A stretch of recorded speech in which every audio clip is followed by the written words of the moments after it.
আপনাকে কাফন পরানো হবে। আপনার কলিজার টুকরা ছোট বাচ্চাটারে বলা হবে, আব্বু দেখে যাও তোমার বাবারে শেষবারের মতো দেখো। আপনার বাবা মা শেষবারের মতো একটা নজর দিয়ে আপনার চেহারাটা দেখে নিবে।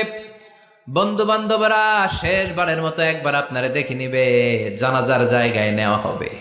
হবে না এই ঘটনাটা আমাদের? হ্যাঁ, হবে কি না? হাজার হাজার মানুষ শেষ বিদায় দেওয়ার জন্য আসবে।